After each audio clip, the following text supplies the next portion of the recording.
All right, we are here on Studio 90 Extra Time with WNT captain Christie Rampone. Christie, thanks for coming on Extra Time. Thanks for having me. We're back in Dresden. Thoughts? Good to be back in the same hotel? Kind of a different path than we expected. Different path, but love the city. Great hotel. It's kind of good to be back. If you take the first round as a whole, what are some of the main things that you would say the team did well, and what are some of the main things that the team should improve going into the quarterfinal? I think the team did well handling the pressure in that first game, and the first real World Cup game for a lot of the youngsters. I know they played in a lot of youth World Cups, but first big stage for them. I think they did well. I think the team did well handling all the pressure. The fan support's been great. I think they did good just coming together. I think we had a lot of bumps in the roads leading to the World Cup. A lot of media attention around it, and I think they handled themselves well, and I think the first two games were good. Obviously, the third game didn't do as well as we wanted to, a little disappointing. We knew we were into the quarterfinals, but I think there's more that the team can give. How did you take the result of that game and apply it to these last few days and get ready for the game tonight against Brazil? I think the first half, we definitely had our moments, but we struggled as well. But I think the momentum in that second half and the way we fought back and realizing, that in our minds, we never really thought we were going to lose that game. We just ran out of time, and that's kind of a good momentum going to this next game against Brazil. And obviously we knew we had to face Brazil to win this tournament. So facing a little earlier is not what we really expected, but we're grasping it, we're taking it in, I think, and the girls are actually excited to head up against Brazil. Sweden played really well, as you mentioned. They had two really good forwards. You guys at the back line always have your hands full of these type of tournaments, dealing with world-class attackers. What's the key to stopping talented forwards like that?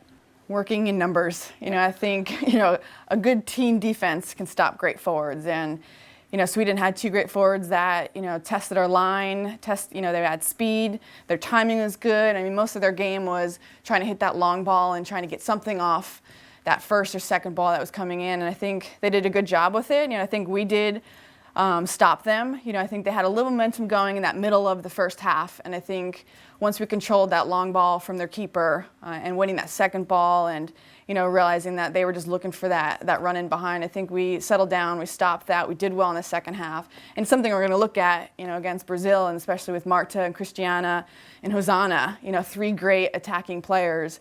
But we'll be ready for it. We like to go against the best. We want to beat the best. It feels better to do that and to go forward, and I'm really excited to play against Marta. Yeah, I was going to ask you, after the game in Sweden, you were mentioning you love playing against Marta. What is it that you love about playing against a FIFA World Player of the Year like that? She's the best, especially as a defender. I'm a competitor, and it's the reason I'm here now, and I love to compete. I love to compete against the best, and she's the best player in the world, and love to go up against her. She's a challenge, and I know. Individually, it's something that I strive to keep winning those little challenges throughout the game, but also as, a team defending and defending in numbers and defending against her and getting her frustrated. It's now your fourth World Cup, which is pretty amazing. You've accumulated so much experience in that time, and now you're the captain. What's the one thing that you can say that you've learned in those past three World Cups and you've applied to these last few days as we get ready for this quarterfinal against Brazil? Just not looking ahead. I think enjoying the whole journey. And I think, in the beginning you always look, I want to be in that final, I want to be in the final. But now it's just embracing every day in the process. And I think that's what I've enjoyed most about this, is the process getting here. And now the situation we're in, it's not kind of the way we wanted to go about, but it's reality. It's here. And I think just, enjoying every day and just staying composed and focusing on ourselves, and I think for me as an older player, it's sometimes more about recovery, and making sure I'm doing the right things every day to be ready for game day and to be ready for when the whistle blows, but just taking it all in, enjoying, the bright eyes from the younger players all the way up to, the veterans we're not losing this. All right, switching gears a little bit. We did a video recently with you. We went and visited you in New Jersey. You went to Monmouth University where you played basketball. Besides the kind of obvious athleticism that connects the two sports, what has helped you the most from the basketball court to the soccer field? I think the defensive side of it all. I mean, I think at first I was a forward, converted to defender, kind of played the basketball stance, got megged a bunch of times, learned from those mistakes, trying to change my angle a little bit. But I think just that concept of ball man has helped me a lot. I mean, the space is bigger in soccer, but it's just still the concept of always, with the ball and the man at the same time. And I think that's what's really helped me. So we did a piece also with Lauren Cheney a few days ago. Played some basketball with her. She totally crushed us, or me, I guess. And we asked her to pick her 3v3 team. You were the first name on the team sheet. I mean, awesome to know that the younger players still know you can bring it on the basketball court. Yeah, I mean, they haven't actually seen me play. It's just the legend. It's just the legend of going to school for basketball. I think that, the hype of always talk about it, playing, but, I definitely would be Cheney's partner in a, 2v2 or grab some other players for, a little, basketball out there.